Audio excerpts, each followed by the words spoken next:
Usually when we talk about a medical diagnosis, there's this expectation of extreme precision, like engineering. But absolutely. It's very binary. Yeah. You break your arm, the x-ray shows that jagged white line, and the doctor just points at the film and says, there it is. That's the problem. Right. It's broken or not broken. And honestly, we find a tremendous amount of comfort in that. We like things to be visible. We really do. We like physical things that can be easily categorized. Yeah, exactly. But then you step into the world of human consciousness. You start looking at our deepest internal struggles, right? Our anxieties, those feelings of emptiness, and suddenly that x-ray machine is completely broken. We're basically looking at diagnostic muddy waters. Totally. And today, we are pointing that broken x-ray machine inward. We're going after the absolute biggest, most profound questions human beings could possibly ask themselves. The ones that keep you up at night staring at the ceiling. Exactly. The big ones. Who are we? Do we actually have free will? And what is the ultimate purpose of life? And to tackle this, we are pulling from a really extraordinary exchange. We're looking at two deeply philosophical, very extensive conversations. Yeah, featuring the spiritual teacher Acharya Prashant. Right, who is being interviewed by Sufyan Alam from the YouTube channel Sufitramp. And what makes this dialogue so compelling to me is that it doesn't just, float in the clouds of abstract mysticism. No, it aggressively bridges ancient philosophy with hard modern science. And the very gritty, everyday human struggles we all face. So the mission of this deep dive is to essentially deconstruct the matrix you live in. We're taking your most tightly held assumptions about your own identity, your place in the universe, and really putting them under a microscope. Yeah, the invisible forces that dictate your life. Everything from ancient astrology to the modern social media algorithms on the phone in your pocket right now. Right, the stuff you don't even think about. Exactly. Okay, let's unpack this because these discussions challenge almost everything we think we know about what it means to be a human being. And honestly, the best place to start dismantling that matrix is with the very first question people usually ask when they feel lost in life. Right. What is my purpose? Exactly. What is my purpose? Which sounds like a noble pursuit, right? But they hit you right out of the gate with a massive curveball. A huge one. They argue that asking what is the purpose of life is actually a fundamentally flawed question. Yeah, they say it's a trick we play on ourselves. Right, because embedded inside the question of purpose is this massive, unexamined assumption. Okay, lay it out. When you ask about your purpose, you are automatically assuming the existence of an independent, enduring I. Right. You are assuming the existence of the ego. And Prashant describes this ego in a way that completely reorients how we should think about it. Because he doesn't describe it as a physical reality, does he? No, he calls it an error, like a fundamental bug in the human software. I want to pause on that because it's a wild concept. The idea that the ego isn't a material thing. Right, you can't put the ego on a scale. You can't find it on an MRI scan. You can't surgically remove it. But it has undeniable material consequences. Right. To understand how a non-physical error creates physical chaos, think about a foundational math equation. Okay. Imagine an architect is taught from day one that 2 + 2 = 5. Oof.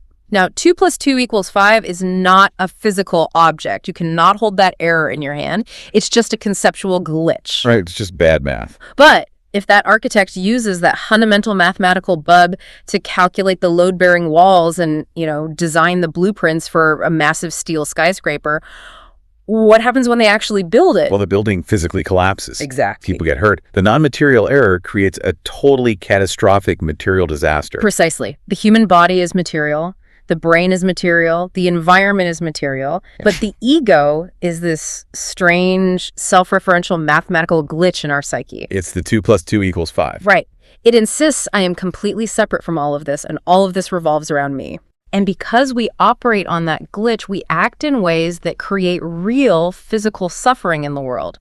We hoard wealth. We start wars. We destroy the environment.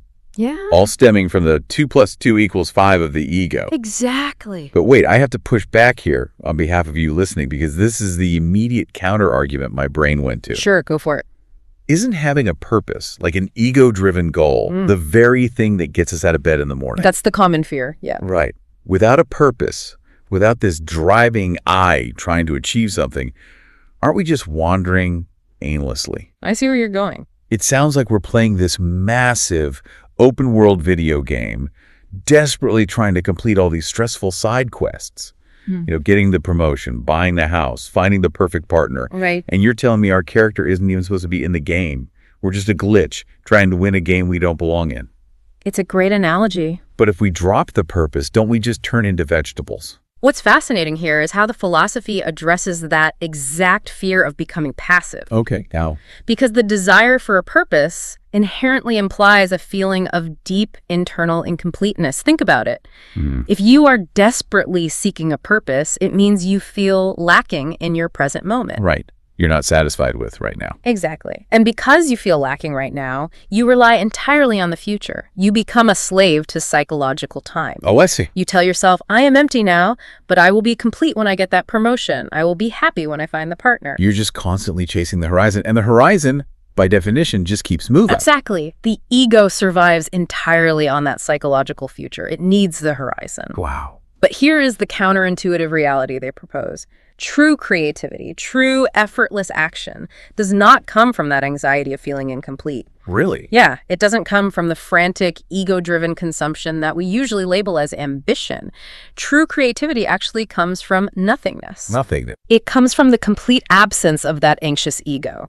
Which feels totally impossible to imagine until you look at artists.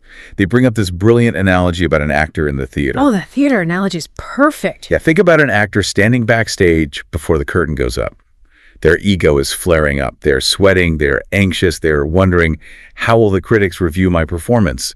Will the audience think I'm talented? Right, that's the ego. The I, obsessed with its own survival and validation. But then they step on stage. And 20 minutes into the play, if they are truly deeply immersed in the performance, what happens to the I? It just vanishes. Exactly. It vanishes. They aren't thinking about their mortgage or their reviews. They are the action. They are the character. That effortless, flowing, egoless state is where true art happens. And that's the distinction we need to make. We confuse ambition, which is really just the ego trying to consume the world to fill its own internal void, with actual creativity. Right, which just flows naturally when the ego steps out of the way. Yeah. When the software bug is temporarily bypassed, the human machine operates perfectly. Exactly. Okay, so if this experiencer, this ego, is just a psychological glitch causing all this trouble, it makes me wonder about our ultimate tool for understanding reality. You mean science? Science? We rely on the scientific method to explain everything. But how does hard science deal with an illusion that feels so incredibly real to us? That is exactly where the dialogue goes next, and it reveals a massive blind spot in the laboratory. A blind spot. Yeah. I mean, they have a profound respect for science, acknowledging that when it comes to objective observation, science is unparalleled. Right. It has this incredible power to break down the false dualities that our limited human senses perceive. Like wave-particle duality. Yes, exactly. For a long time, classical physics was trapped in this binary thinking. Scientists thought light had to be either a wave, like a ripple in a pond, or a particle, like a tiny billiard ball. Right, it had to be one or the other. But then you look at Thomas Young's double slit experiment. You fire particles of light photons through two tiny slits, and instead of just hitting the wall behind them like bullets, they create an interference pattern. They act like waves interacting with each other. And later, scientists like Louis de Broglie and Albert Einstein expanded on this. They proved that not just light, but matter itself. Things like electrons exhibit both wave-like and particle-like properties depending entirely on how you measure them. So science completely shattered that duality. It proved reality is much stranger than our binary assumptions. It did, but here is the problem. Okay. Science hits a hard limit because it fundamentally excludes the experiencer. Wait, I'm losing you there. How can science exclude the experiencer if quantum mechanics literally proves the observer changes the experiment? I mean, the very act of measuring a quantum system forces it to pick a state. The observer is entangled with the reality they're observing. That feels like a total paradox. It does sound like a paradox, but we have to distinguish between the physical mechanism of observation and the internal subjective feeling of existence. Oh, I see. Yes, quantum mechanics acknowledges the physical act of measurement, but science fundamentally requires objectivity. It requires a strict dualistic philosophy where the scientist in the white coat is kept completely separate from the subject under the microscope. Okay, yeah, that makes sense. So science can tell you exactly how things happen in the material world. Give me an example. If you're sitting on a couch feeling immense, crushing sadness, a neuroscientist can hook you up to an fMRI machine, and they can say, look, the amygdala is hyperactive. These specific neurochemicals like cortisol are flooding your system. Your serotonin levels have dropped. So science provides a flawless, beautiful description of the biological mechanism. Exactly. But it cannot explain the why of your internal suffering. It cannot touch the actual agonizing experience of the anguish. Because you can't put anguish in a test tube. You really can't. When the subject you are trying to study is internal human suffering, you can't separate the observer from the pain. The scientist is the subject. Right. And because science demands that separation, it just throws its hands up and says, that's not my department. It makes itself completely mute on the internal human condition. It does. And the discussion goes even deeper into the philosophy of science here, bringing up Karl Popper. Oh, the falsifiability principle. Yes. Karl Popper was one of the most influential philosophers of science in the 20th century. Right. He argued that for any theory to be considered truly scientific, it must be falsifiable. Meaning there must be a defined way to potentially prove it wrong through observation or experiment. Exactly. If you have a theory that can somehow perfectly explain every single outcome and can never be tested and proven false, it's not science. It's pseudoscience or dogma. So if I say there's an invisible dragon in my garage, but it's incorporeal and emits no heat, you can't test that. Right. You can't falsify it. So it's not a scientific claim. Precisely. But here is the profound philosophical hurdle that Prashant points out, which connects back to David Hume's old problem of induction. Okay. The entire magnificent enterprise of science relies on one foundational, massive assumption. Which is? That the laws of physics will be the same tomorrow as they are today. Oh, wow. That gravity will still pull the apple down tomorrow morning, just like it did for Newton. Right. We assume that because the sun has risen every day of our lives, it will rise tomorrow. But can you falsify that assumption? No. Can you scientifically prove in a laboratory that the fundamental laws of physics won't randomly invert or change in 5 minutes? You can't. You can only say, well, they haven't changed yet. Exactly. You are relying on past experience to guarantee future performance, which is a logical fallacy. Right. Therefore, if we strictly apply Karl Popper's own rule, the foundational assumption of all science, the uniformity of nature, is itself unfalsifiable. It is a kind of required superstition that scientists must adopt just to get to work in the morning. That's a great way to put it. Here's where it gets really interesting, because nature abhors a vacuum. Oh, yeah. When science, for all its brilliance in curing polio or sending rovers to Mars, hits that wall, when it fails to explain our internal suffering, when it fails to tell us why we feel so desperately empty or why we hurt, we humans turn to other systems to fill that void. We absolutely do. And historically, the biggest, most powerful system humanity has constructed to cure that internal anguish is religion, specifically the concept of God. And this brings us to what might be the most challenging and nuanced part of their entire dialogue. Yeah, it really is. It is a deep dive into the tension between truth, dogma, religion, and the ego. And to be clear, we are just impartially examining the philosophical framework they lay out here. Right, just reporting what the sources say. Exactly. And this framework makes a razor-sharp distinction between two statements that sound practically identical to the average person. Okay, let's hear them. God is truth versus truth is God. I mean, it sounds like pure semantics, just swapping the words around. It does, but the implications they draw from this are staggering. Let's look at the first statement. God is truth. Why is that a problem? Because according to this philosophy, God is truth is actually the ego's ultimate way of claiming absolute dominance. Bingo. How does this mechanism work? It starts with humans who are limited by their specific geography, their specific time period in history, and their specific cultural conditioning. Right.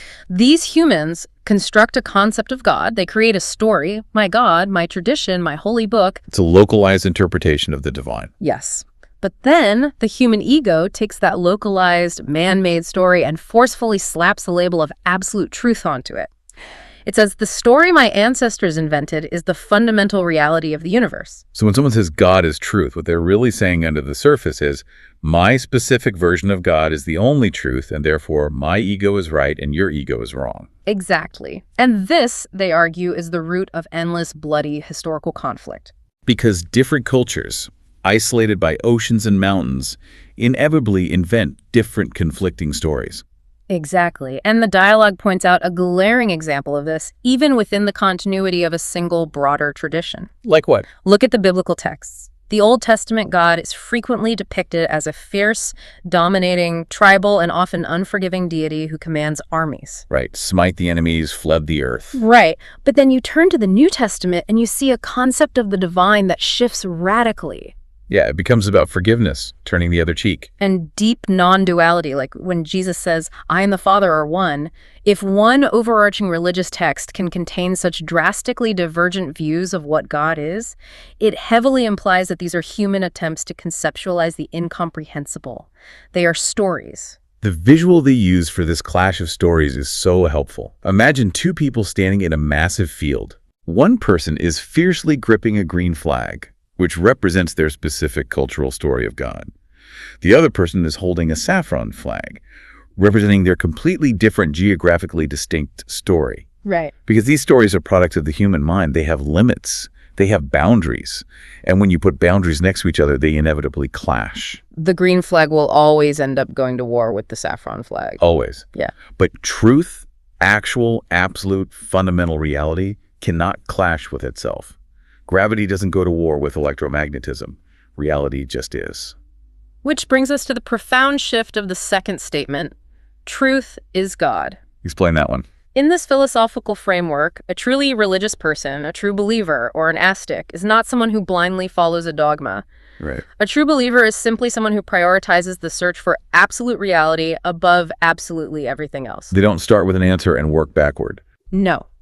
They don't start with a preconceived notion of a deity with a beard in the sky. They start with an unwavering, radical loyalty to the truth, whatever that truth turns out to be. Well, And if that relentless pursuit of truth requires them to completely discard their comfortable, inherited, human-made concepts of God, they will do it without hesitation. Their loyalty is to reality, not to the story. so if you are listening to this right now, whether you are driving to work or doing the dishes, think about the identities that you defend so fiercely. Yeah, the religious, political, or social flags that you wave and get into arguments over on the internet. Did you actually choose them?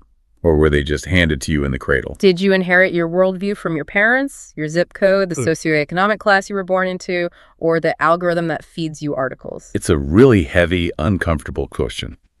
Because if you are just aggressively defending a story that you passively absorbed from your environment, this philosophy suggests you aren't serving the truth. You were just being a loyal soldier for your ego. And that realization forces a massive pivot in how we operate. Because if our ultimate goal should be the pursuit of truth, rather than just clinging to our ego's inherited stories, how do we actually do that? Right. How do we wake up tomorrow and interact with our families, go to our jobs, and act in the physical world without being driven by this buggy software of the ego? Which brings us to a concept that has been so thoroughly mangled by pop culture that it's almost unrecognizable. Karma. It really is the most misunderstood philosophical concept globally. People treat karma like it's a cosmic Santa Claus or a universal revenge mechanism. Oh, totally. Oh, that guy cut me off in traffic, and 3 miles down the road, he got a flat tire. Instant karma. Right. Or, on a darker note, the idea that if someone is born into terrible poverty or has a chronic illness, it's the universe mathematically punishing them for some horrible crime they committed in a past life. This dialogue tears that modern superstitious interpretation to shreds. They state unequivocally that the law of karma has absolutely nothing to do with past lives punishing you in the present or magical cosmic retribution. No. The Sanskrit word karma quite literally translates simply to action.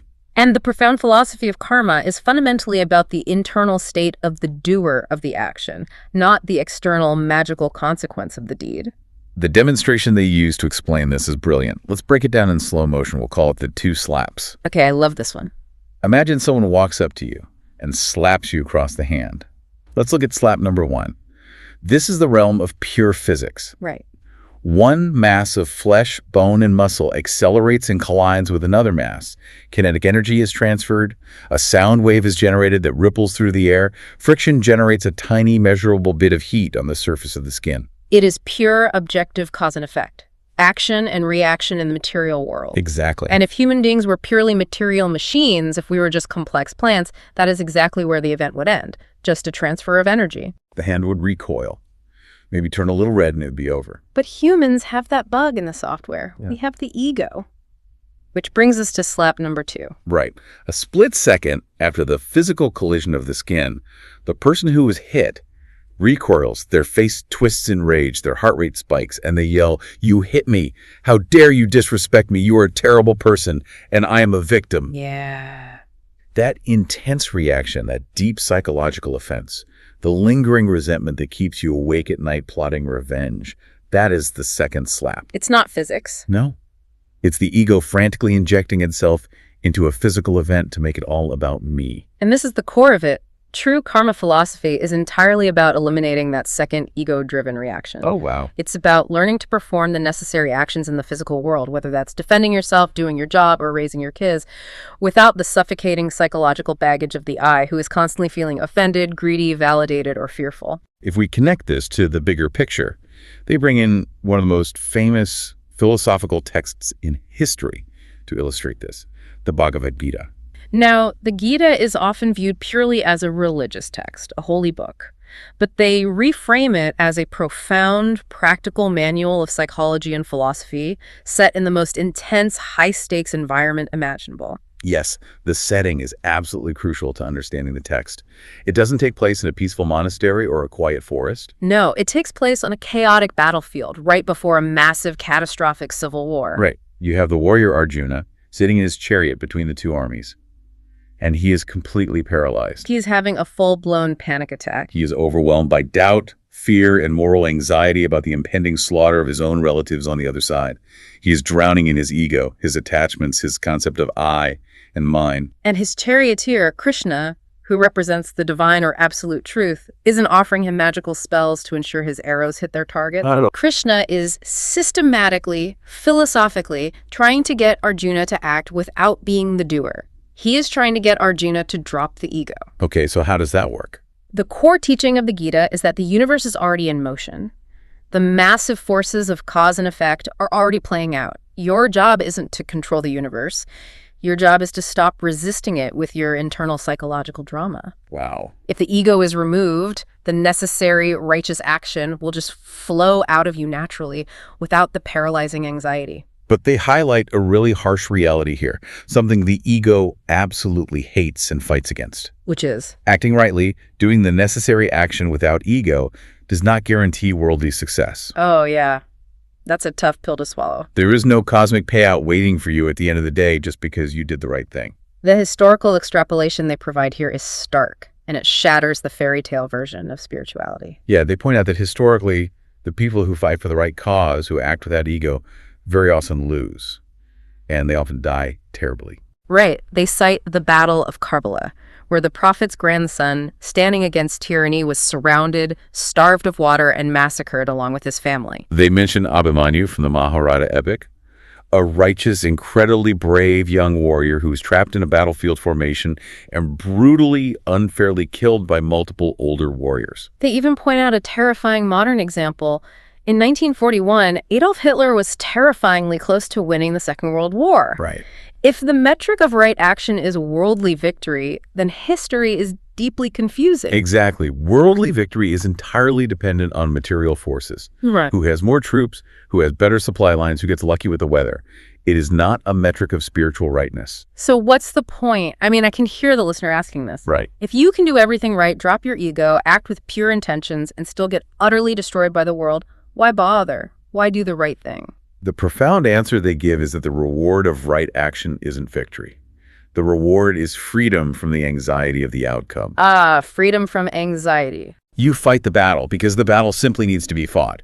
You do the work because the work is necessary, not because you are guaranteed a promotion. But the ego violently rebels against this idea. It hates it. The ego demands a guaranteed victory. It needs a return on its investment. And more than anything else, underneath all the ambitions and desires, the ego demands to exist forever. Yes, it is terrified on a cellular level of the end, which segues naturally into why humans are so obsessed with the concept of immortality. Why are we so incredibly, paralyzingly afraid of death? They point out this deeply ironic, hard scientific fact. Materially speaking, strictly physically, we are already immortal. is an undeniable truth of physics. The fundamental law of conservation of mass and energy dictates that energy cannot be created or destroyed, only transformed. Right. The specific atoms of carbon, oxygen, and nitrogen that are currently making up your body right now have existed since the birth of the stars, and they will never be destroyed. Even if you are caught in the center of a nuclear blast, your constituent parts are not annihilated. They simply change form, become energy, and disperse into the universe. The material is permanently conserved. Okay, so if my atoms are immortal and my energy is immortal, what is actually dying when my heart stops? The argument is that the only thing that dies is the configuration, the specific temporary arrangement of those atoms, and more importantly, the ego that is fiercely, desperately attached to that specific configuration. And this brilliant realization explains the core existential panic of the human condition. Think about the ego's perspective. Okay. It looks out at the vast universe. It sees that energy is conserved, matter is conserved, the stars go on burning, the planets keep orbiting, the mountains stand for millions of years. Right. And the ego realizes with creeping horror that this illusory conceptual I is the only thing in the entire cosmos that faces true, absolute annihilation. When the brain stops, the I stops forever. So to cope with this unbearable terror, what does the ego do? It invents elaborate, comforting concepts. Rebirth, reincarnation, eternal afterlives with golden gates. It tries to project itself into a psychological future where it never has to end, where the I gets to keep experiencing things forever. Exactly. So what does this all mean for us as a species? We like to tell ourselves these grand, sweeping stories about our place in the universe. We do. We pat ourselves on the back and say, look at us. We built skyscrapers. We split the atom. We are the pinnacle of evolution. The universe spent billions of years cooking in the dark just to produce us, the ultimate masterpiece. But they take a very dark, sobering look at this arrogance. Are we really the pinnacle? This is where we need to bring in the concept of entropy, the second law of thermodynamics. Entropy dictates that the universe is constantly, inexorably moving from a state of order toward a state of greater disorder and chaos. Wait, let me stop you there because my brain immediately goes to evolution. Isn't evolution the opposite of entropy? Isn't evolution life moving toward perfect order and higher intelligence? Doesn't that make us the ultimate organized beings? Actually, that is a huge common misunderstanding of both biology and physics. Really? Evolution does not move toward perfect order or some moral high ground. Evolution simply moves toward whatever adaptation allows an organism to survive and reproduce in a specific environment, period. All right. And in our case, our specific our massive, hyper-intelligent brains came with that software bug, the ego. Oh, wow. So while we might be biologically complex, the dialogue argues that human beings might actually be a highly disordered, deeply flawed, and incredibly dangerous product of evolution. And when you look at the evidence, it's hard to argue. They point out the sheer destructive capacity of our species. It's massive. We are the only creatures on Earth that have manufactured enough nuclear weapons to incinerate our own planet 7 times over. Yeah. We're systematically driving countless other species to mass extinction just to fuel our economy. Yeah, a dolphin doesn't swim around the ocean claiming to be the supreme divine ruler of the universe. No. A redwood tree doesn't demand that the entire forest bow to its greatness and harvest the other trees for its comfort. Only human arrogance does that. It is a profoundly humbling perspective. It challenges the baked-in assumption that our high intelligence automatically makes us superior. It suggests instead that our intelligence, when hijacked by an unmanaged, terrified ego, actually makes us a massive liability to the planet and to ourselves. Which opens up a terrifying can of worms. It really does. Yeah. Because if we were just this chaotic, highly destructive byproduct of entropy, driven by an illusory ego that's terrified of death and completely governed by cause and effect, do we actually have any control over what we do? Are we making any choices at all? Right. This plunges us right into the deepest waters of philosophy, the free will versus determinism debate. Are we truly free? They tackle this debate head on, and their answer is not going to comfort the ego. Let me guess. They state unequivocally there is absolutely no free will for the ego. None. 0. Okay, I need you to break this down because my entire lived experience screams that I have free will. I chose to wear this shirt today. I chose what to eat for breakfast. How does this work? To understand this, we have to look at the 3 distinct layers of reality they use to explain the mechanics of existence. Let's start with layer 1, pure matter. Right. In the realm of pure inanimate matter, there is only strict cause and effect. Exactly. If you take a baseball and throw it into the air, that baseball has absolutely no free will. It cannot suddenly decide to hover or change its mind and fly to the moon. Gravity, mass, air resistance, and momentum mathematically dictate its exact path. It is entirely deterministic. Exactly. Now we move to layer 2, the ego. This is where you and I and everyone listening currently live. Let's say that baseball you threw comes down and hits me square on the head. Ouch. Okay. I instantly get furious, my face turns red, my heart rate spikes, and I shout a string of vicious curses at you. Now, in that moment, I feel like I consciously chose to be angry. I feel like I exercised my free will to yell at you to teach you a lesson. Yeah, of course you do. But the philosophy says no. That was not free will either. How is it not? You chose the words. Did I? My anger, my physiological reaction, the specific vocabulary of curses I used, they're all a predetermined mathematical result of 2 things: my biological chemical makeup and my lifetime of social conditioning. Ooh. I reacted exactly the way my past programmed me to react to a sudden physical threat.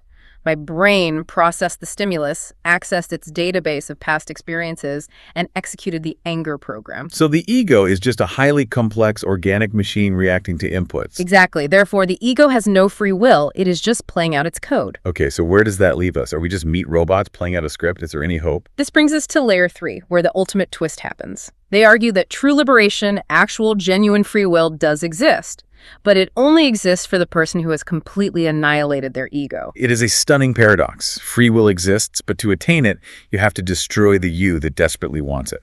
Think about the mechanics of it. Once the ego is gone, there is no longer a conditioned chooser making decisions based on past traumas, social pressures, or future desires for validation. Right, the glitch is gone. When the ego is removed, action simply flows perfectly and spontaneously, in accordance with the reality of the present moment. You act purely on what is needed, not what you fear. But the massive catch is, once you reach that liberated state, Yeah. there is no I left to stand around bragging, hey, look at me, I finally achieved free will. Exactly. Wait, I have to stop you again, because if I'm a listener digesting this, if there's no free will for the everyday person, doesn't that just lead straight to fatalism?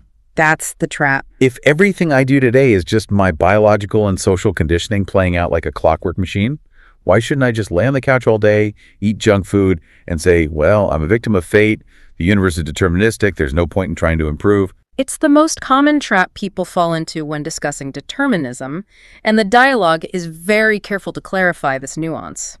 Yes, the physical universe operates on cause and effect, and yes, your ego is a programmed machine. Okay. But you, the conscious observer beneath the ego, have one ultimate overriding freedom.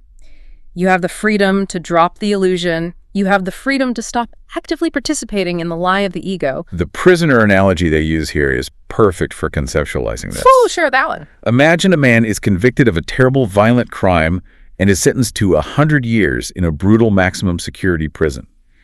The judge bangs the gavel, that is determinism. His fate is sealed. Right. The walls are thick, the guards are armed, he will die in that cell. There is no escaping the cause and effect of his sentence. Okay. But 4 years into a sentence, the prisoner has a massive heart attack and dies. He has completely escaped the 100-year sentence. Wow. Not by digging a tunnel, not by fighting the guards, but through his own annihilation. He ceased to exist, and therefore the prison could no longer hold him. The ego's prison operates exactly the same way. You cannot fight your way out of your conditioning while remaining deeply attached to your ego. If you fight your anger with ego, you just create more ego. Right. The only escape from the deterministic prison is to let the ego end. But because people profoundly misunderstand determinism, because they think they are trapped in a fate they must somehow suffer through or outsmart, they try to find cosmic loopholes. Loopholes. Yeah. Instead of doing the hard work of trying to transcend their fate by dropping the ego, they try to predict their fate so they can manipulate it for their own benefit. But this terror of having no free will, of being trapped in a deterministic universe, it makes people desperate. And when humans get desperate, they look for loopholes. They look for someone or something to blame for their suffering. Which explains why, even in an era of supercomputers and space telescopes, people are still obsessively checking their horoscopes. Which brings us to their fierce, unsparing critique of astrology. They don't mince words. They define astrology bluntly as astronomy plus superstition. And it's important to make the clear distinction they offer. Astronomy, the rigorous mathematical study of the movement of celestial bodies, mapping the galaxies, understanding the life cycles of stars, is beautiful, profound science. Absolutely. But the exact moment you look at a giant ball of burning gas millions of miles away and claim that its position in the sky is the reason you didn't get that promotion on Tuesday or the reason your marriage is falling apart, you have crossed the line into pure delusion. It is the ultimate psychological evasion of personal responsibility. And to highlight the sheer physical absurdity of this belief, they bring in basic Newtonian physics. Let's look conceptually at the inverse square law of gravitation. This was my absolute favorite part of the dialogue. It's so funny, but mathematically undeniable. Right. Astrologers will confidently claim that the gravitational pull or the energetic alignment of a massive planet like Jupiter is actively affecting your mood and your destiny here on Earth. But gravity weakens exponentially with distance. That is the inverse square law. The formula says gravity is proportional to mass, but inversely proportional to the square of the distance. Meaning, distance matters far, far more than mass when calculating gravitational pull. Exactly. So, mathematically speaking, the physical mass of the living room sofa you are sitting on right now, or the teddy bear you hug while you sleep, is so incredibly close to you that it is exerting a significantly stronger gravitational pull on the water in your body than Jupiter is. So if planetary gravity actually determines your fate, your living room furniture is the true master of your destiny. You should be asking the sofa for career advice. It brilliantly exposes how astrology takes a legitimate scientific concept like gravity, strips it of all its actual mathematics, and uses the hollowed-out shell of science to feed the ego's desperate desire for predictability and control. The speaker in the dialogue shares this highly memorable, almost reckless anecdote to prove just how deeply entrenched these superstitions are in the human psyche. Let's call it the COVID Ghost Challenge. Right. To definitively prove to his audience that supernatural fears, ghosts, demons, malevolent planetary influences are just psychological constructs invented by the terrified ego, he publicly and aggressively challenged all ghosts and evil spirits to attack him. He basically stood up and said, "If you exist, come do your worst to me right now." And the timing of the universe is just impeccable, because very shortly after issuing this massive challenge, he caught a severe, life-threatening case of COVID-19. It aggressively attacked his lungs. He had to be hospitalized. And immediately, the superstitious crowd completely erupted. See? We told you. You angered the spirits. The ghosts got him. The demons are punishing him for his arrogance. But he survived. He recovered. And the very first thing he did upon returning to his platform was issue the exact same challenge again. He said, "I'm still here. Come get me." It is a radical, lived demonstration of his philosophy. These invisible forces, whether they are ghosts or retrograde planets, only have the power that you explicitly grant them in your own mind. And it highlights a massive, hilarious contradiction in how people treat fate. Think about this. People who follow astrology deeply believe their fate is written in the stars. They believe the universe has a grand, unchangeable plan mapped out for them. But then when an astrologer looks at their chart and tells them something bad is going to happen, a financial loss, a health issue, what do? They pay the astrologer $50 to perform a special ritual or wear a specific gemstone to change the unchangeable fate. It makes absolutely no sense logically. If it's truly written by the cosmos, you can't change it with a rock. You can change it with a ritual. It wasn't fate to begin with. It is the ultimate example of the ego wanting to have it both ways. It desperately wants the comfort of knowing that someone or something is in control of the terrifying universe, but it also demands the power to manipulate that control to its own personal advantage. Now, we can sit here and laugh at ancient people or even modern people looking at the stars, trying to find meaning in random constellations. Yeah. But are we really any better today? Probably not. We like to think we are hyper-rational, but we've just swapped out the stars for screens. Instead of looking up at the sky for answers, we look down at our phones. And that brings us to the most insidious trap of all. The dialogue focuses heavily on the modern condition, particularly analyzing Generation Z, though this critique applies to absolutely anyone living in the digital age. They argue that modern society suffers from a highly toxic, unstable combination. We possess unprecedented amounts of external freedom, but we have absolutely zero internal liberation. This is a deadly cocktail. Let's look at their observation about extreme external liberty. Today, in many parts of the world, you can demand ultimate freedom over your external identity. Right. The dialogue uses an extreme illustrative example to make the point, someone demanding the absolute right to identify as a cat. They want the liberty to say, I reject human labels, I am a feline, and society must accommodate me. But the profound irony they point out is that while claiming this absolute boundary-pushing external freedom from societal norms, this person is still entirely bound by the most basic modern comforts and human desires. Right. They identify as a wild animal, but they still demand cooked mutton, they still sleep in an air-conditioned room, they still endlessly scroll on a smartphone, and they rely entirely on massive human infrastructure to survive. It's a total facade of freedom. Because internally, underneath the endless, highly curated identity labels, this generation is facing unprecedented, catastrophic levels of anxiety, depression, and a reliance on pharmaceutical pills just to get through a normal Tuesday. The brutal truth they are arguing is this. You cannot demand to be the absolute unquestioned master of your external world, demanding that society accommodate your every whim if you are completely a slave to your internal hormones, your digital distractions, and your crippling social fears. And what is the primary engine accelerating this internal slavery? The algorithms. Yeah. The algorithms powering our social media platforms. We like to think our phones are tools for connection and learning, but this philosophy argues that algorithms are actually the ultimate trap for the ego. Why? Because algorithms, by their very design, do not teach us. They merely extend our ignorance. Think about the mechanics of your feed. If you are a naturally angry person, the algorithm doesn't analyze you and say, wow, this person is stressed, let's show them some calming meditation videos. No. It feeds you content that makes you exponentially more furious. Because anger triggers engagement, and engagement keeps you scrolling. If you are feeling empty and looking for cheap distraction, it feeds you an endless, bottomless pit of brain-numbing 15-second videos. It creates a hermetically sealed echo chamber of your own lowest, most reactive impulses. The argument here is that true teaching, real spiritual, intellectual, or emotional growth is supposed to be a disruption of your false beliefs. It should challenge you, make you uncomfortable, and break your deeply held assumptions. The algorithm does the exact opposite. It furiously reinforces your illusions. It perfectly coddles the ego. It tells the ego, you are exactly right, everyone else is wrong, and here are 1,000 videos to prove it. But there's a fascinating, almost poetic twist mentioned in their work. The creators of this very philosophical content, Acharya Prashant and his organization, are actually launching a course to teach artificial intelligence in simple, accessible language to their followers. I absolutely love the irony here. They are using the very technology that is trapping people to try and wake them up. It's a brilliant, highly pragmatic strategy, because complaining about technology doesn't work. The invisible algorithms of social media trap us in ignorance precisely because they are invisible to us. We treat them like magic. But understanding the underlying technology, demystifying how AI actually works, looking at the code, learning how the machine learns, and figuring out how to use it rather than being used by it, is the modern equivalent of waking up from the illusion. If you understand the code, you can suddenly see the matrix for what it is. We must become the active masters of our digital tools, not the passive subjects being farmed for attention and data. This has been a massive, sprawling journey today.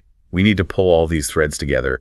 We have traveled from the terrifying realization that our precious ego is just a glitch in the software, a mathematical error causing the building to collapse. We've pushed past the hard, dualistic limits of what objective science can actually explain about our internal suffering. We've navigated the profound misunderstandings of karma and learned about the two slaps. We faced down the vast, cold reality of entropy, exposed the comforting mathematical lies of astrology. And finally, we've confronted the glowing algorithmic rectangles in our pockets that are actively keeping our egos comfortable and asleep. It is a truly comprehensive dismantling of all the elaborate ways we avoid facing reality. And why does this matter to you, the listener? Why should you care about this deep philosophy as you go about your week? Because true freedom isn't what the algorithm tells you it is. Freedom isn't about getting whatever your ego wants. The money, the societal validation, the perfectly curated identity.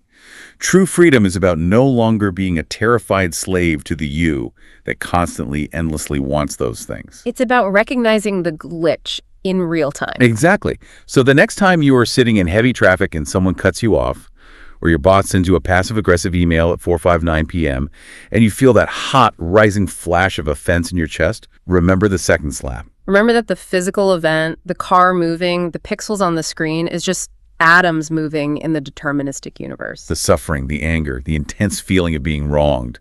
That is the second slap. That is the ego injecting itself into the physics. And you have the power to step back, recognize the glitch, and eliminate that inner complainer. Which brings us to a final, deeply provocative thought drawn from their discussions, something for you to mull over long after this deep dive ends. The texts frequently reference the ancient Vedic concept of the yajna, the sacred fire sacrifice. Right, but they aren't talking about literally building a bonfire and throwing grain or ghee into it. No, strictly metaphorically.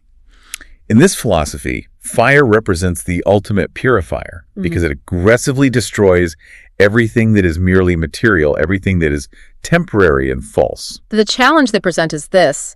Imagine a metaphorical fire. Okay. If you took your deepest, most closely held desires, if you took your grandest ambitions for the future, your most treasured historical grievances against the people who have wronged you. Yeah. And finally, if you took your very identity, the entire carefully constructed story of who you think you are, and you passed all of it through that fire, what would be left of you? What is the core part of you that simply cannot burn? That's the part we're all desperately looking for. The X-ray machine might be broken when we try to look inside ourselves, and the diagnostic waters of consciousness might be incredibly murky. But if we're willing to relentlessly question the matrix we live in, maybe we can finally start to see clearly. Thank you for joining us on this deep dive. Keep questioning.